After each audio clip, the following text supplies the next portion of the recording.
All right, so at this moment, every minute we wait is a minute we don't get to hear Will speak, so I'm going to start right now because I'm very excited. Thank you all for coming to the closing keynote event of the Vermont New Economy Series, Owning the New Economy Summit. First, I'd like to thank all my fellow organizers and VPIRG and all the groups that made this possible. So we can save applause towards the end, but we're all really appreciative of the fact that we've been able to work together. But none of this would have been possible without the support of the New Economics Institute. They have both provided us with physical, financial, and logistical support, and we're so appreciative of that. I know we couldn't have come close to doing it without them. I'd like to give a round of applause to the New Economics Institute.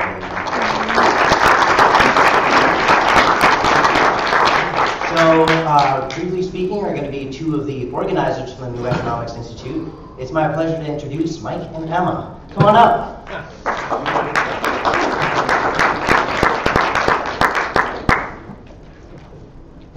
Hi, everyone.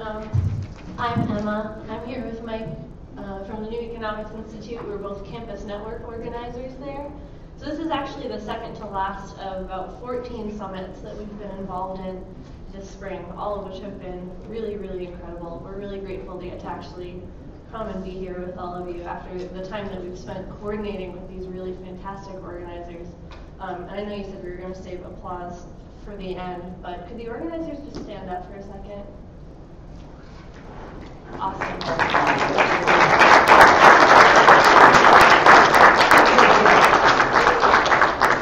From our end at NEI, we are keenly aware of just how much hard work this takes. It's a very long and difficult logistical process, so thank you so much for everything that you've put into this. Yeah, sure. So, like Emma said, this is the 13th of 14 campus summits we've been working on across the country, and the energy has been really incredible, actually I should say across the country and in Canada.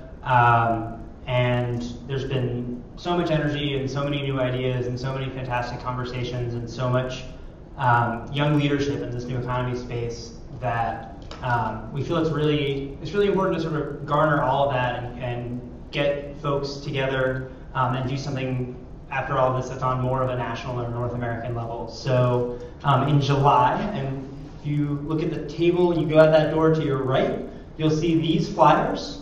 The big blue reroute at the top, and these have more information on that national conference that we're having in New York City, July 19th to the 21st.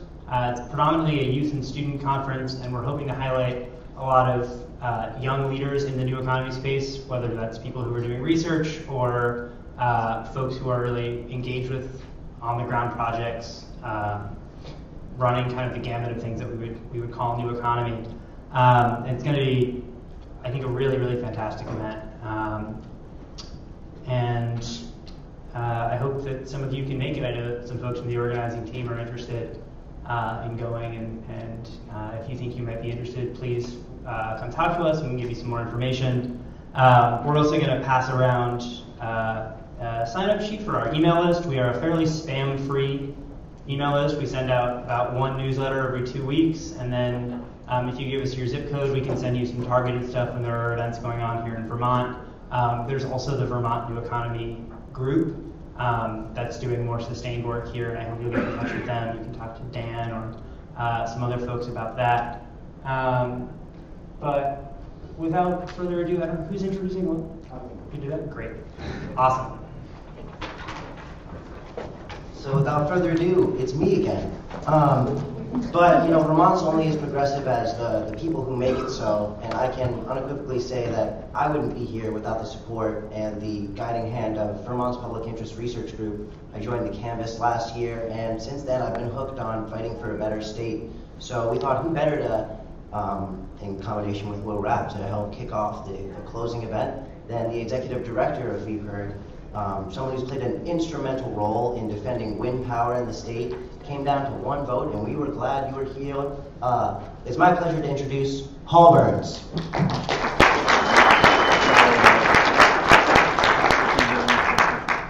Thanks, Dan. Dan is a tremendous example of what some of the young folks who get involved in our summer door-to-door canvas can do here on campus and in the broader community. And we are tremendously proud of the work that you're doing here. This conference here, we were pleased to be a part of it with the forum that we just held. Some of you were a part of that, I believe. So thanks, and I'm just going to take a few minutes before really the main show, Will Raap speaks to end things up for this conference. But I wanted to, in addition to saying thanks, just tell you, VPIRG is an organization that works on a broad range of public interest issues. We've been around since 1972. We have about 20,000 citizen members all across the state. And we get those members one at a time, knocking on doors, and if you want to know more about that, Dan is the man to tell you about it, but it is character-building work. If you have never gone, how many of you have ever gone door to door for a cause or a person? This is a well-represented group here in the Canvas world, I guess, but this, you know what it takes. And if you're asking people for money and support to get behind a cause, that is, it's challenging work, but I hope really rewarding work. That's the way we do it in my organization, and we work on things like clean energy, environmental protection, consumer protection, and campaign finance reform. There is another alumni of the PIRG network, some of you may have heard of, Barack Obama. President Obama was actually involved as a campus organizer at the New York Public Interest Research Group a couple years before I started there. That's not always at the top of his resume, but it's something that I like to mention. Community organizers can do well in life, so remember that. I want to just remind you of some of the President's remarks earlier this year. You recall in the State of the Union address, the inaugural address, he brought up in a significant way climate change, as had not been done before. And so let me just remind you of a few of the President's words. For the sake of our children and our future, we must do more to combat climate change. Yes, it's true that no single event makes a trend, but the fact is the 12 hottest years on record have all come in the last 15. Heat waves, droughts, wildfires, floods are all now more frequent and intense. We can choose to believe the Superstorm Sandy and the most severe drought in decades and the worst wildfires some states have ever seen were all just a freak coincidence. Or we can choose to believe that the overwhelming judgment of science and act before it is too late. The path towards sustainable energy sources will be long and sometimes difficult, but America cannot resist this transition. We must lead it. I sometimes felt that the President was speaking directly to us in Vermont when he spoke those words, and of course he was, along with the people of the rest of this country. But here in Vermont, it particularly resonated with me and with many of the folks that I know, in part because we already have a goal of getting 90% of our power from renewable energy sources by 2050. That was a goal that was established over a long period of time with many, many public hearings, much opportunity for public involvement, and indeed there's a lot of support for moving forward quite aggressively with renewable energy in the state.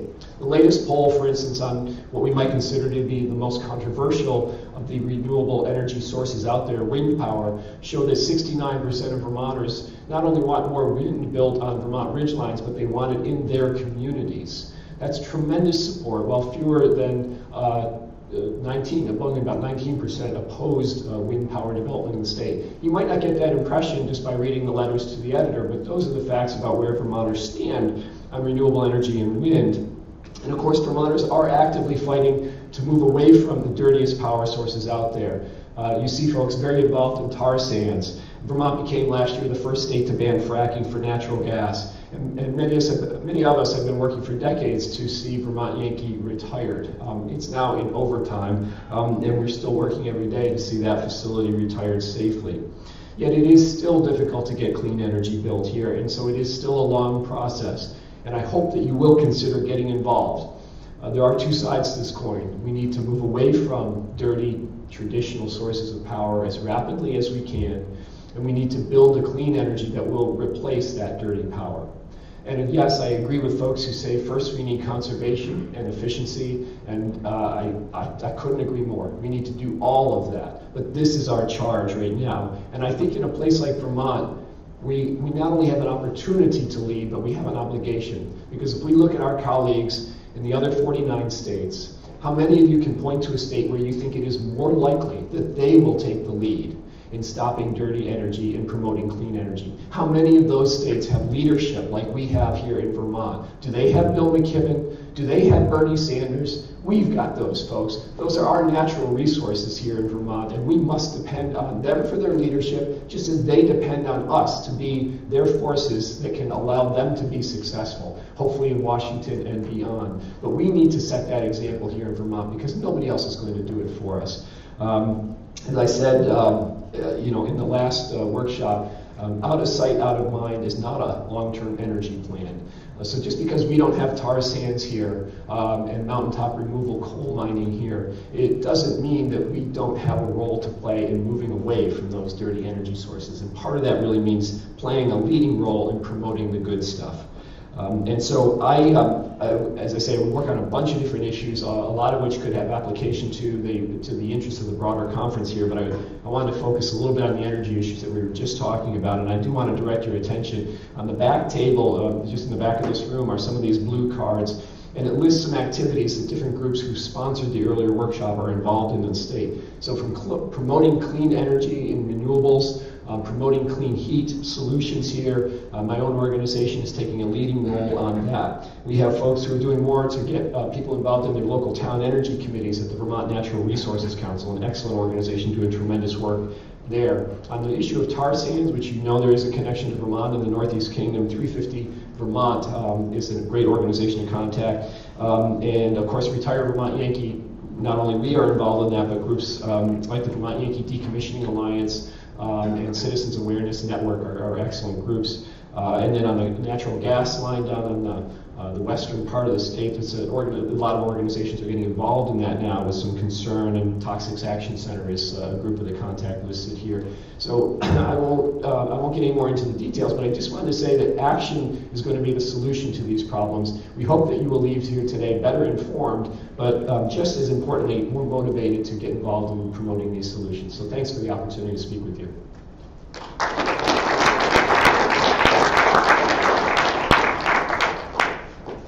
I couldn't have said it better myself. Vermont's ahead of the country in so many ways.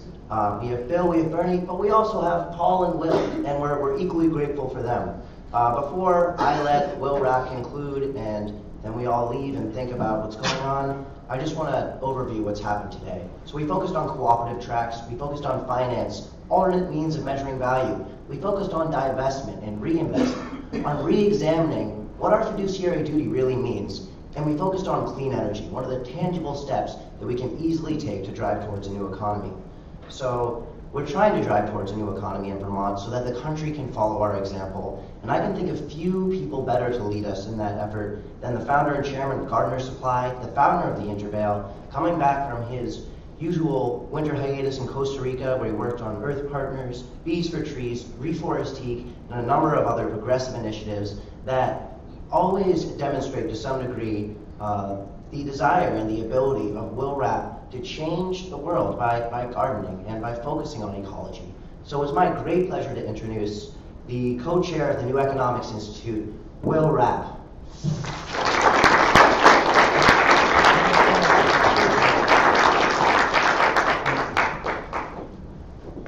So thank you for joining us on this lovely day where many of us would probably rather be out gardening. This morning I spent the time, how many of you were in the session before this on energy solutions?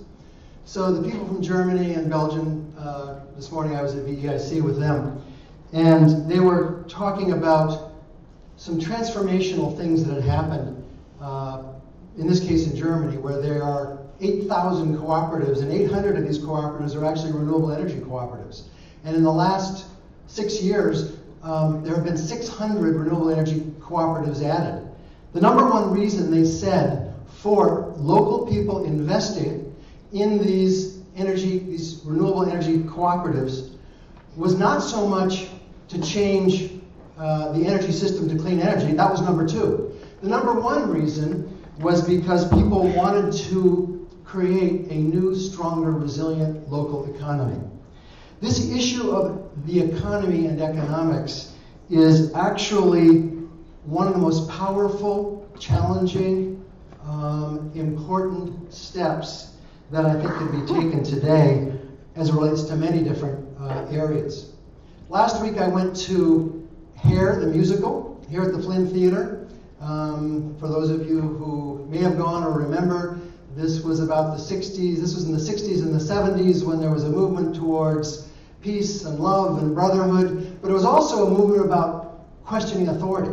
And the authority that was being questioned at that point was really, why in the heck were we in this Vietnam War? And was the government telling us the truth about that?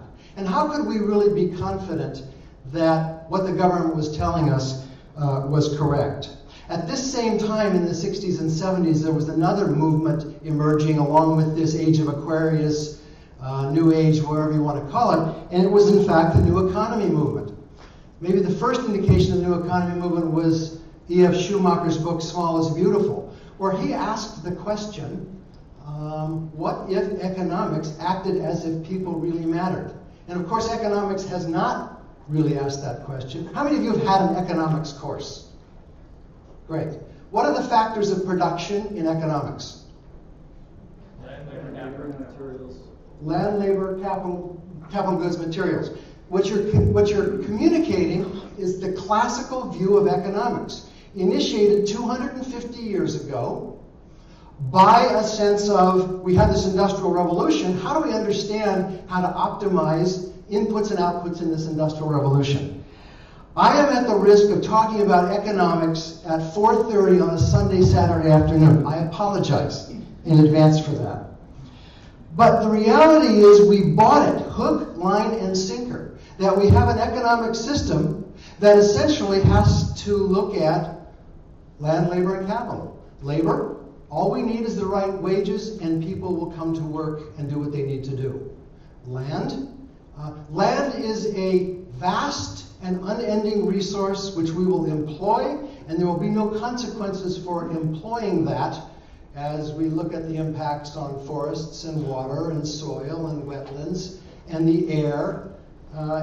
All of these resources are in fact embedded in the idea of land, and land is basically summarized in the new economics, in the new economy, as don't worry, it will be there. So then we had the emergence of neoclassical economics in the last century. They added a few more factors of production, right? Which were... Technology. Yes? Good. One? Entrepreneurship. I think... I'm not going to say they didn't do that. The things that interest me are the idea that they amplified land, labor, and capital. Capital, remember, being mainly capital goods, not capital, financial capital. They had to figure out how to explain what was going on in the economy and economics, because land, labor, and capital didn't do what? They didn't explain the challenge that was happening to social conditions, to environmental conditions, and people were asking questions. How does economics account for this? So two of their amplifications, two of their modifications included technological innovation, where the question often was, don't worry about the impact of the economy on the environment or on social conditions or on neighborhoods or on communities. Don't worry about that because technology will solve that problem. Soon, don't worry, it'll solve that problem. And in many cases, and I'll refer to one in just a second, they were right. The other factor of production that was added was capital was broken into capital goods, but also capital investment. The whole idea of financial instruments, the financialization of our economy, essentially packaged financial transactions into a commodity that could be traded, right? A commodity that often had nothing to do with underlying value. It was just defining things like mortgages. It was recognizing that we had a new engine for growth that could happen when we recognized financial instruments could become traded, could add therefore to GDP, and we then could have an expanding, growing economy without the need for specifically land, labor, and capital in its old definition. There was a new kind of capital that was created, the financialization of financial assets. So this idea of neo-economics or neoclassical economics emerged as a way to help us understand a world. It still failed to tell the truth. Because the truth was, what?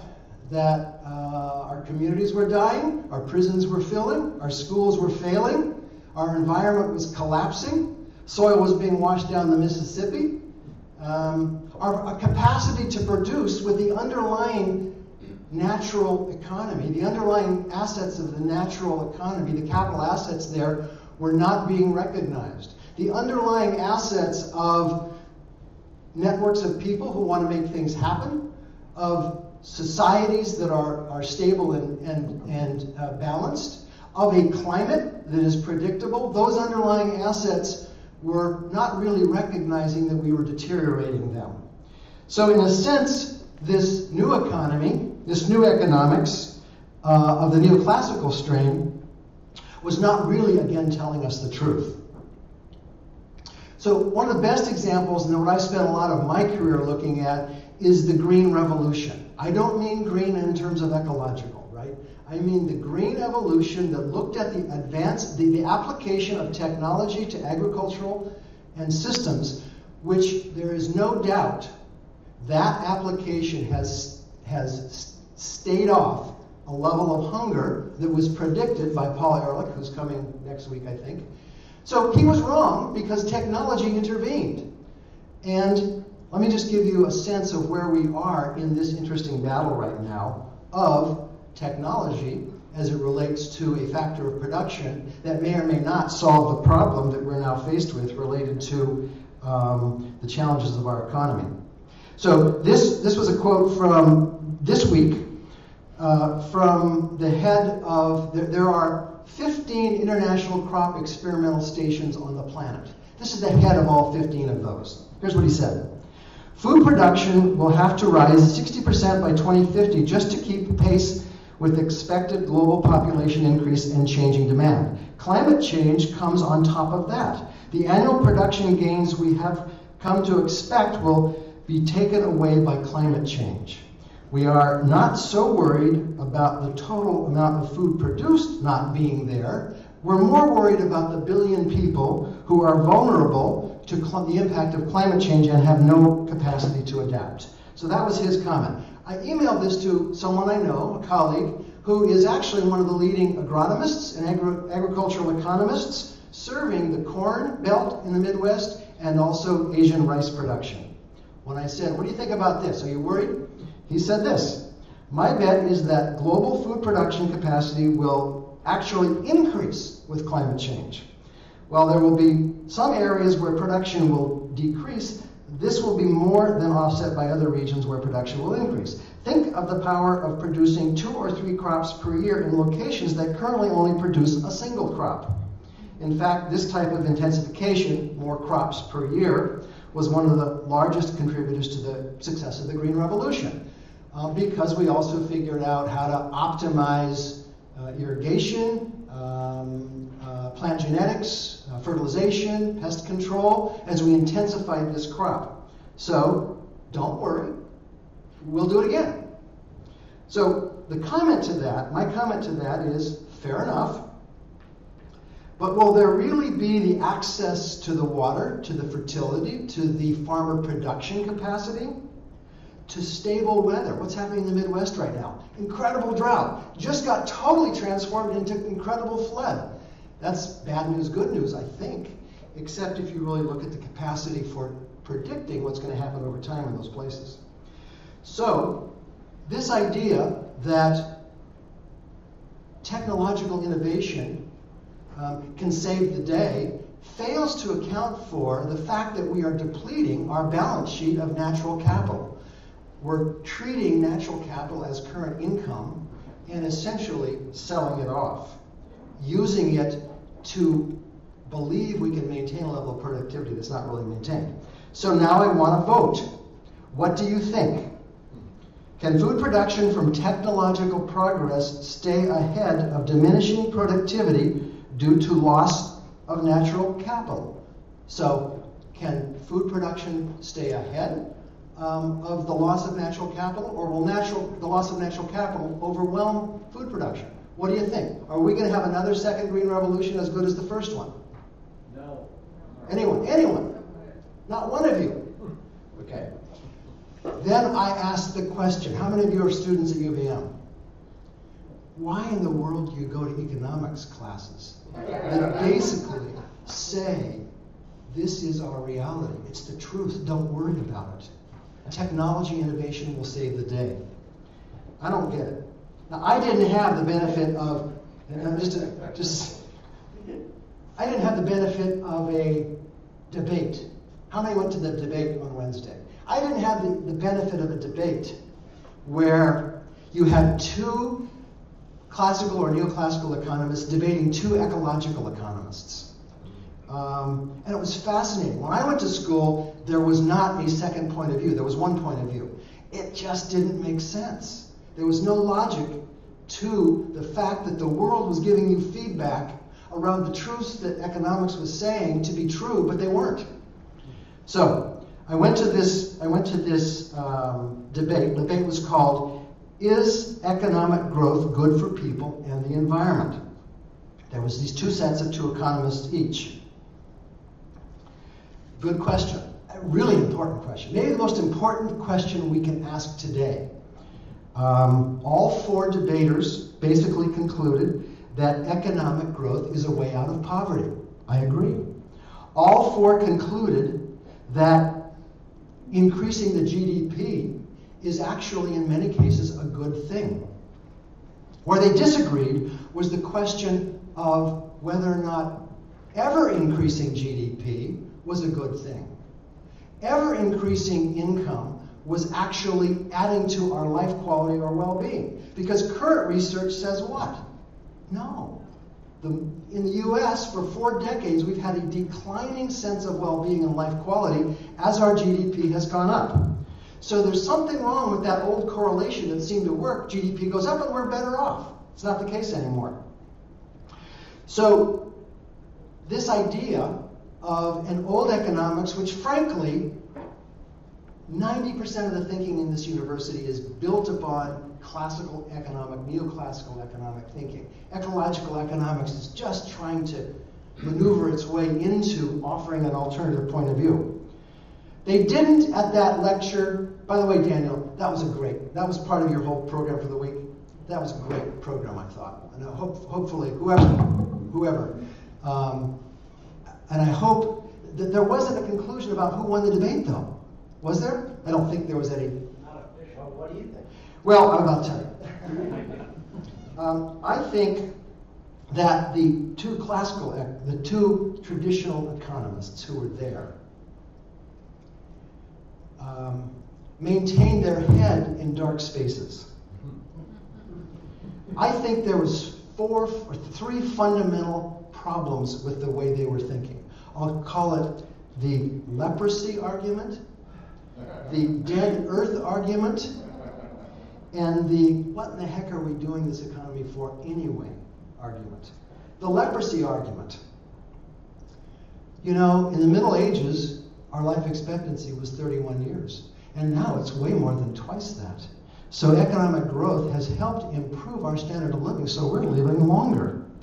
Okay? But at what point do we continue to increase the GDP, the income per capita, such that we are eroding the capacity for us to thrive in the future, or our children or our grandchildren to thrive in the future? Because the research, as I just said, does not support this outcome. So the idea that we're better off than we were in the Middle Ages, great, I agree. That's the leprosy argument. We don't have leprosy anymore. But are we better off today than we were yesterday? And in 10 years and in 20 years, will we be better off? That's the question that economics, old traditional economics, is really not addressing. Second one, the dead earth argument.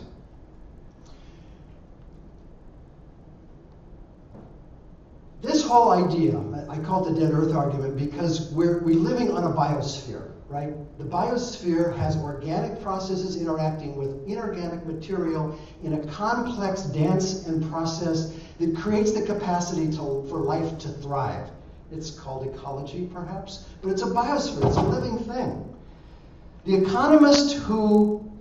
traditional economist who started his talk said, "Do you think the earth knows or understands anything?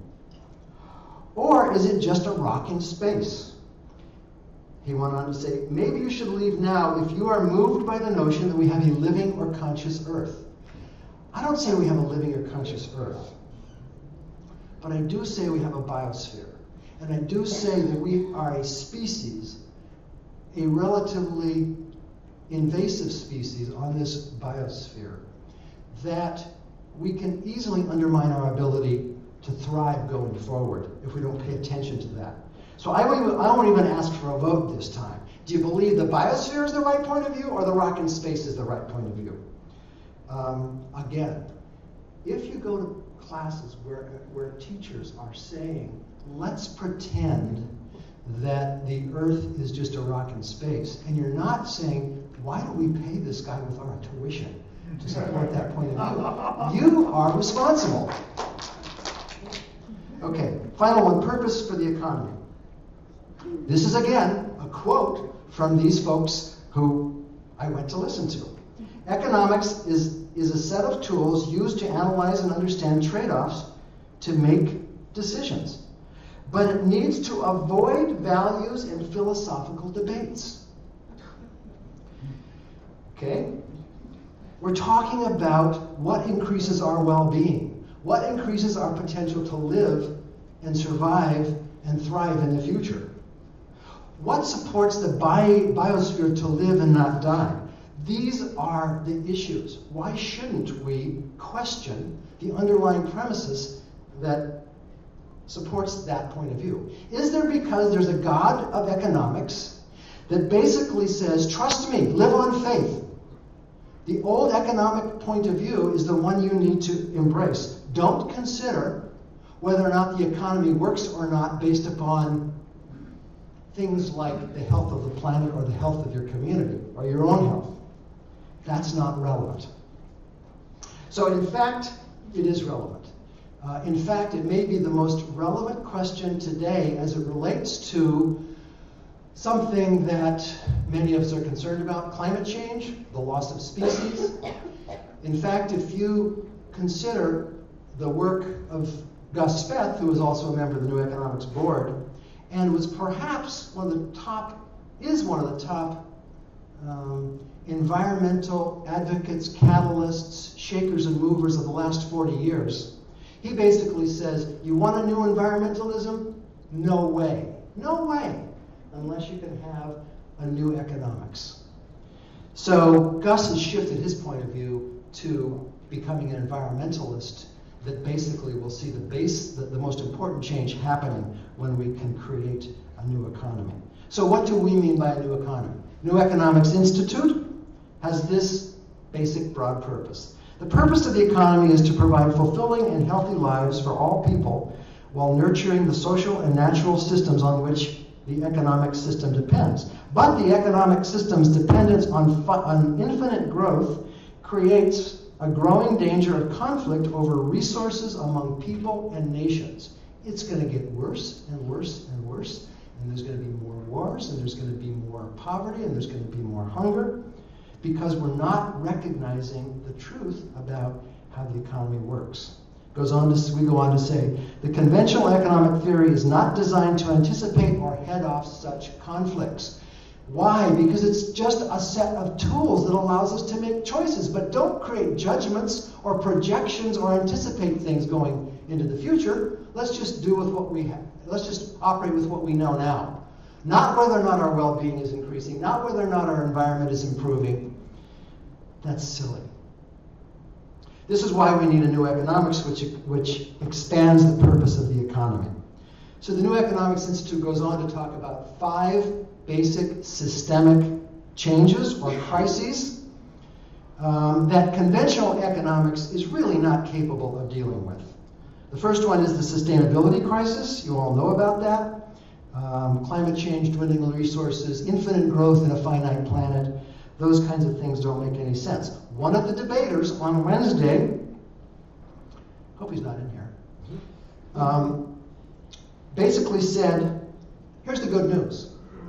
Yes, we have some impact on the natural world, but we only have 2% of the inputs into the economy coming from the natural world. What does he mean by those 2%, do you think? What kind of inputs? Is that the monetary value of raw materials? Yeah, it's mining, or it's soil for growing things, it's water, it's the value of natural resources going in, only 2%. The problem with that, I don't know if it's 20% or 50%, there's another cost that's not being included in that calculation, which is the negative impacts of what's happening and being externalized, because we don't put it into the monetized GDP economy, right? I don't even go there right now. Let's just stay with the 2%. He went on to say, and we maybe were moving to 0% input, right? Right? So it's all, I don't know what it's all going to be. It's all going to be recycled materials, I guess. No air, no water, no soil. Fire him. Huh? Fire him. Yes. Well, tenure, it sucks, but it exists. And then he went on to say, and the good news of that is we then could increase our GDP every 2 weeks because there's no constraints on it. I'm like, what? How is he teaching people this to go into a world that operates where this is not anywhere near the reality we face? So the sustainability crisis is not serviced by the current economic thinking. The equality crisis, I don't need to tell you about the 1% controlling an increasing amount of our assets, about poverty being at a 30-year high, about prisons being at an all-time high in terms of the percentage of the population in it, about employment security for the middle class being lost. This equality crisis is really a cancer. We don't see it, but it's doing a lot of damage. The financial risk crisis. The financialization of assets brought on by the capacity of neoclassical economics to think about packaging financial instruments as if they were assets and selling them was a major cause for the Great Recession. The well-being crisis, we already talked about that. Our well-being is not increasing as our economy is thriving in terms of GDP calculations. And finally, the political crisis. A healthy democracy and political system would be asking why we allow such a broken and destructive political economy to exist. It doesn't ask that. Why? Because the democracy, government, is largely controlled by interests who support neoclassical view of what economics is and doesn't allow you to project forward about where we're going and what the impacts are on that. So these 5 crises are all about system breakdown, system problems.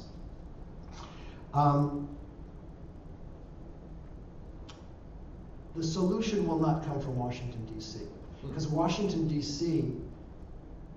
maintains the status quo more than ever, because the people who fund people getting elected in Washington, D.C. want that status quo maintained more than ever.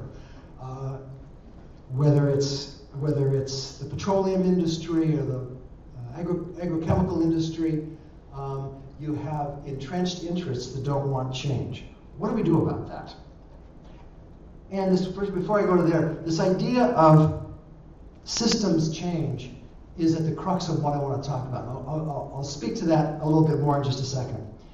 But what do we do? What do we do now that we find ourselves in a situation where we in this room are a minority of understanding that we need a different kind of economic system? New Economics Institute, which is really an amalgamation of, it used to be a few leading progressive economic organizations. Now it's dozens or even hundreds, because we just merged a couple of months ago with the New Economics Network, which was this group of many of these new economics thinking and new economy thinking organizations. And we'll soon be coming out with a new branded organization called the New Economy Coalition. We think that the idea of changing the economy rather than economics is going to be more relevant to people. And the idea of a coalition is what works so well in Vermont. People coming together to try and figure out how to make things work better. New Economics Institute put on a conference last year. We hoped a couple hundred people would come. We got 500. We sold out. We hit a nerve. And the purpose of this conference was as follows: to answer the question, what would an economy built on principles of fairness and sustainability look like? How do we model it? Where is it emerging? Guess what? It is emerging in Vermont. And how do we collectively strategize to fully implement it? What we learned from that conference is that it's college students and young people who really get it. Broadly, they understand the pickle we're in. They understand that the future is not going to be as bright for them as it was for me and my generation, because we're not telling the truth about some of these fundamental issues. So out of that conference and from that conference and in that conference, we developed 10 strategies. I'm going to go through 4 of them really quickly, and I'll spend a little more time with a 5th one. One strategy was visioning and modeling the new economy, shared prosperity within planetary limits. That is a lot about what happens in Vermont. We're working on that with our focus on healthy working landscapes, with a changed food system, with a changed energy system, with healthy growth centers in downtown, with a new healthcare system that provides universal health care. These are all aspects of Vermont leading the way in modeling a new economy. Second strategy, measuring well-being, alternative indicators of wealth and progress. GDP does not work, but let's not make that the only thing we attack. Let's create something that's positive. So Vermont is at the lead of developing the genuine progress indicator into something that could be applied to Vermont, unique to Vermont. Once we do that, we'll have a model that other states can take on. Third, reimagining ownership and work, co-ops, stakeholders, corporate structures. This conference was largely about ownership and that idea. Who owns the productive assets, right? Land, labor, capital. In many cases, the land is the commons. We all own that, but we don't get to act like we own that. The air is the commons. The water, in many cases, is the commons. Healthy soil, broadly speaking, is the commons.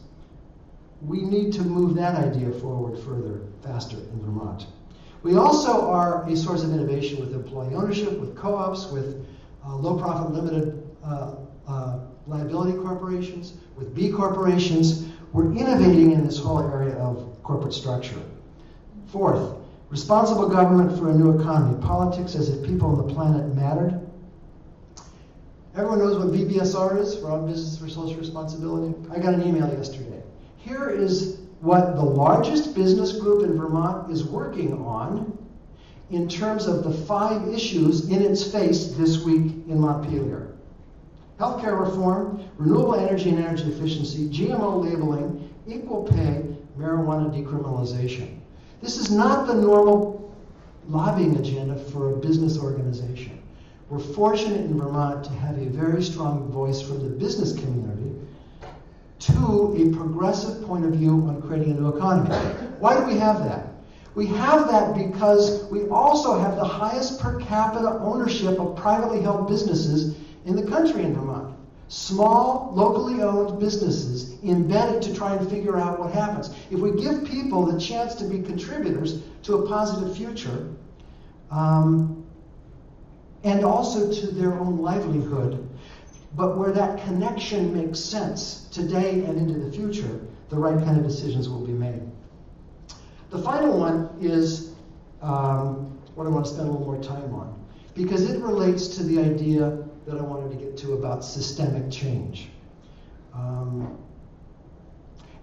this one is called Rebuilding Local Economies, Engines for Resilience.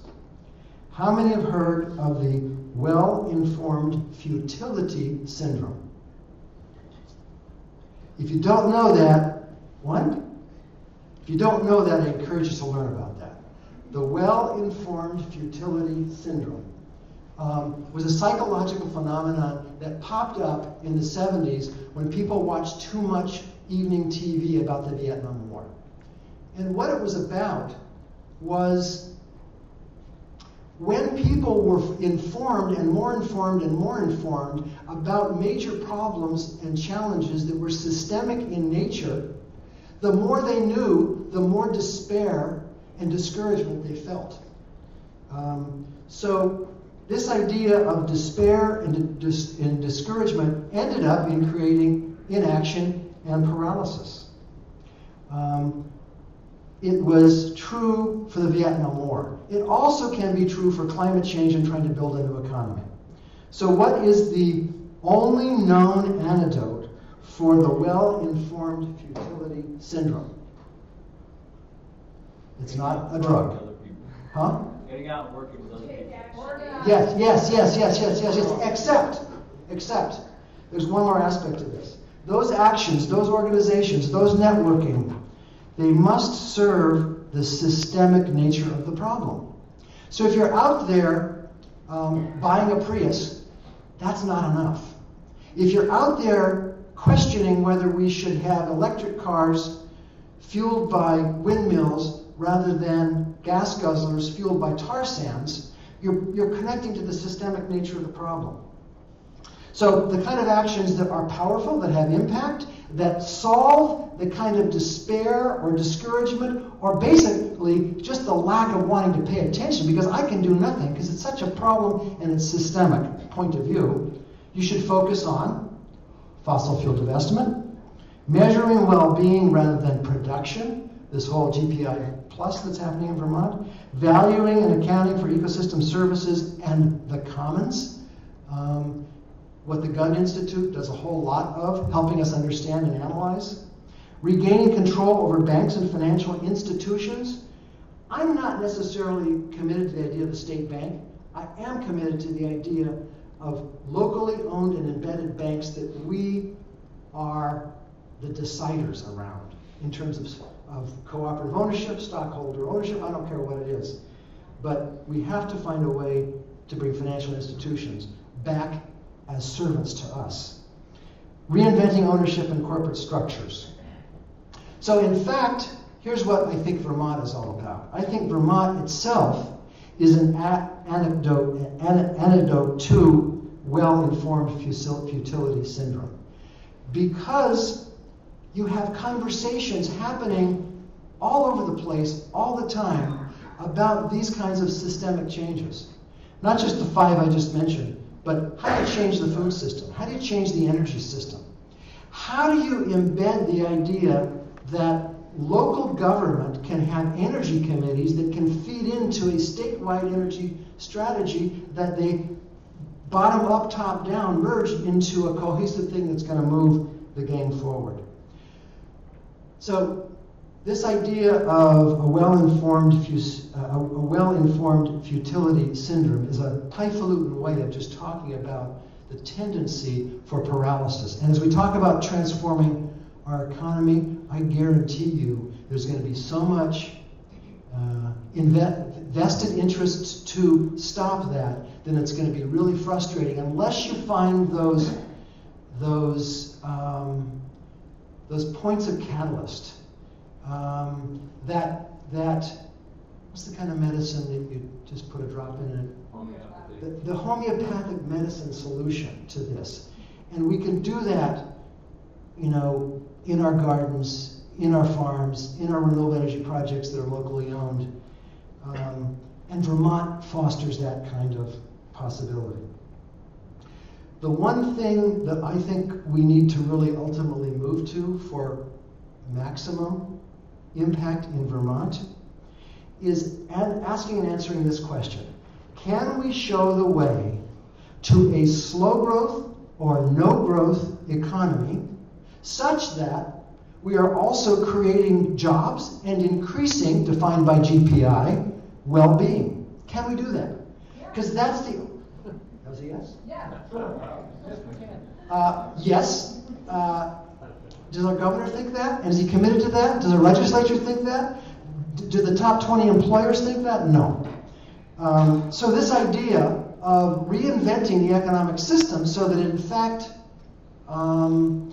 is saying we don't care about GDP, we care about whether or not key measures of life quality and well-being are being enhanced, that's what Vermont needs to rally around in its next stage of expression.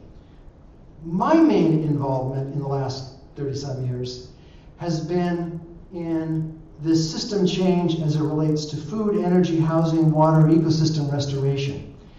And the place where I get most of my antidote for feeling frustrated and paralyzed is when I get two or more of these systems working together. And that's the world we're in, because that defines what a local living economy is. A local living economy is blending local banks financing local energy projects on developments where there's also a CSA, so when someone moves in, they own the bank that financed their energy, that financed their food. That kind of sense of integration is creating mini economies, mini local economies. And that really is perhaps the place where Vermont has the most to offer, and where I spend most of my time looking for those common points. So I'm going to close with this systemic change. I'm saying Vermont can play a role there, but guess what? It's happening much broader than that. Some associated with Wall Street even are addressing this systemic change. John Fullerton, who's also an AEI board member, and he's the founder of the Capital Institute and a former leader on Wall Street, has embraced this idea of new economics. And John is part of a new alliance of financiers and environmentalists who are willing to explore how to go beyond just the concept of sustainability into creating what he calls a restorative form of capitalism. John joined with Peter Malik, director of NRDC, and offered this challenge to capitalism. If we are to achieve the sustainability of natural systems, we should be searching for a regenerative capitalism that rebuilds rather than breaks down the social and ecological support systems we depend on, promoting true prosperity in the process. It is our great challenge at this time to transform the global economic system. Let us look to nature's wisdom as our guide, rather than be confined by the limitations of conventional economic and financial theory. There is no more urgent task for a genuinely sustainable capitalism than to envision, define, and negotiate how to share and enforce the human economy's safe operating space in an equitable way. The hard work lies ahead. But as E.F. Schumacher said, it's not only the hard work, it's the good work. And as Thomas Berry said, it's not only the hard and the good work, it's the great work. So, and as I'll say, it probably is the only choice we have. Get on with it.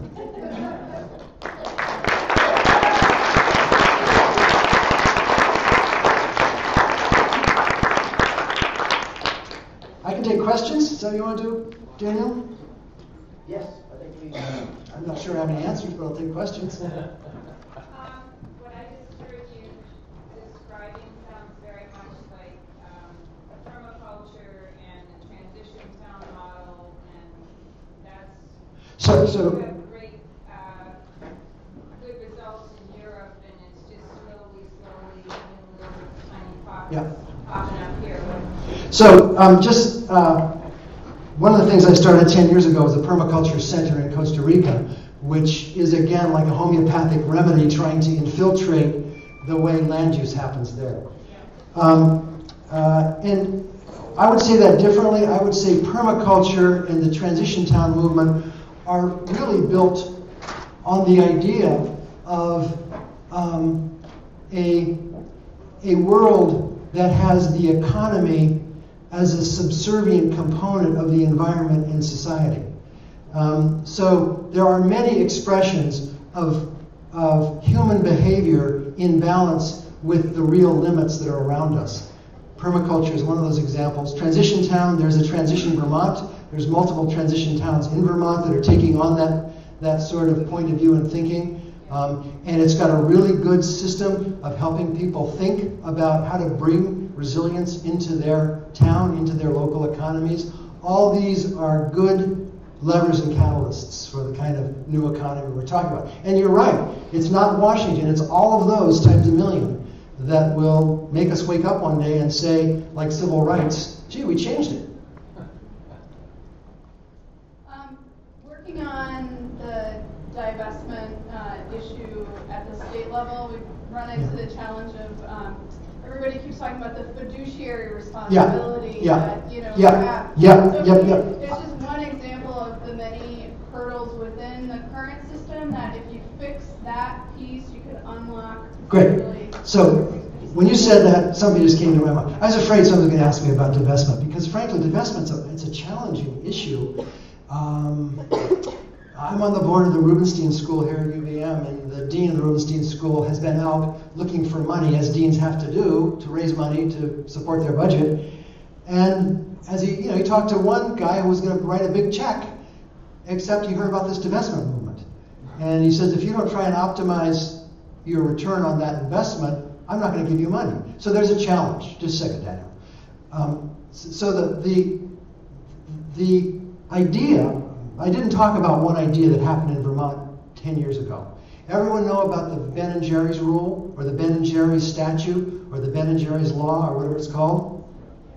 Ben and Jerry's was going to be taken over by a big company. Unilever, General Foods, Haagen-Dazs, several were bidding for it, and they didn't have any protection as a C corporation from doing what was best from a financial-only standpoint for their stockholders.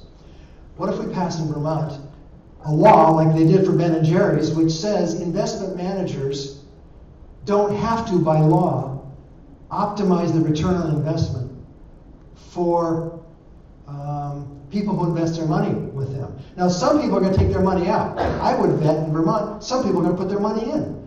If you're an investment banker, or if you're an investment advisor that basically says we are going to optimize the best for the whole, for all stakeholders, which is what that Ben and Jerry statute in Vermont said. So I don't know how that works. So that could be a Vermont-only kind of thing, but it'd be an interesting thing to explore. Daniel, do you have a? I feel like this is too perfect an opportunity to plug something that's tangible and have an action. In everybody's folder, there's a file called the it's a piece of paper that says the Responsible College Fund. It's a fund separate from the endowment that's fundraising for the endowment, but isn't invested in fossil fuels, and I think that's how we can reclaim fiduciary duty. So I encourage you all to look in your folder. I don't understand what you just said, Daniel. Be more clear on what it is that's happening there that this could be useful, how this could be useful to this. Okay, sure. I'll be very brief, but essentially the Responsible Endowment Coalition, alongside the Tristicles, I'm pretty sure I'm pronouncing that wrong, Foundation, is launching an account nationally in scale, separate from the endowment, and if we can fundraise enough money in Vermont, then at UVM, then by their current fiduciary perspective, UVM will have to divest, and then we can lead the way. So are you saying that this person who says, if you don't put your money where it's going to get the greatest return, I don't want to donate anything to you, you could say to them, yes, but we have a fund we've created that people who are willing to support this idea of divestment could put their money into. Yep. Or makes a lot of sense. And it's not only the University of Vermont, it could be cities, it could be the state of Vermont, it could be individuals, is that correct? Yeah. Okay, so who's leading that? How is that, how does one figure out how to, someone just told that the mayor of Ithaca just said we're going to divest, right? And presumably he needs to have some options to invest into if he's divesting out of something, right? If he's divesting out of a mutual fund portfolio that has fossil fuel investments, he's got to find something that doesn't. This could be a solution for the mayor of Burlington, let's say? Yeah, I encourage everybody to check it out. We'll be handing out pamphlets and petitioning outside. Thank you. Thank you. Yeah. What's the assumption that if you divest, all of a sudden now you're not going to, I don't get that piece. Well, Why don't you just say, we're going to invest money in socially responsible things? Why is the assumption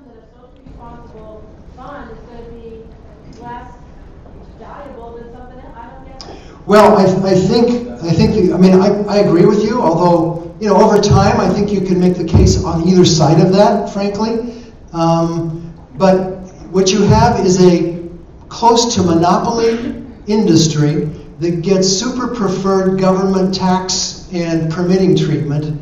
And if you're a just black and white financial investor, you want some of your assets probably diversified into that kind of a space, if you're not considering the broader questions of how to move to a new economy. So that's where that issue comes up.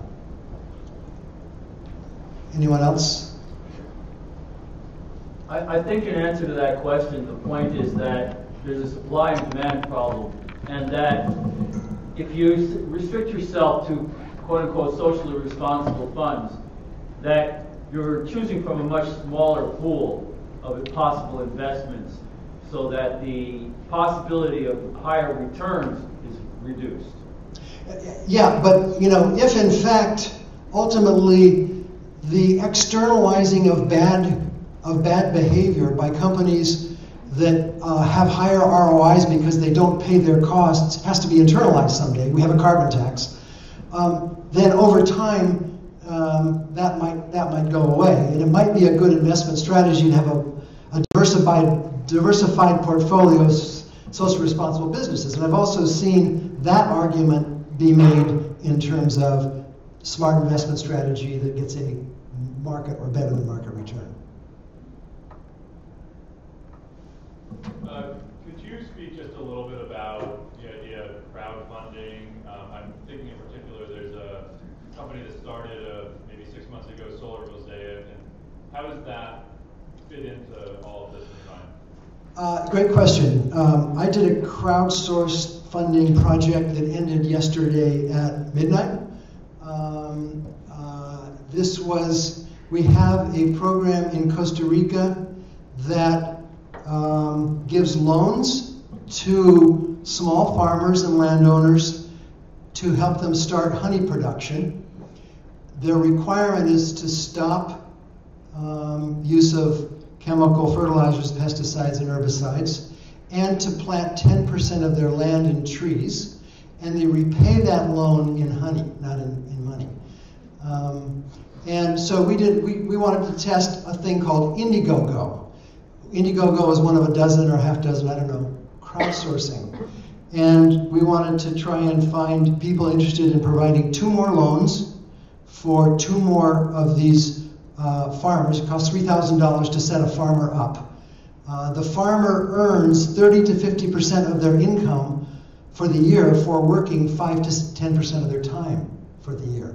So it's a great way to increase your family income on your existing land base, as you're also required to improve the quality of your land management.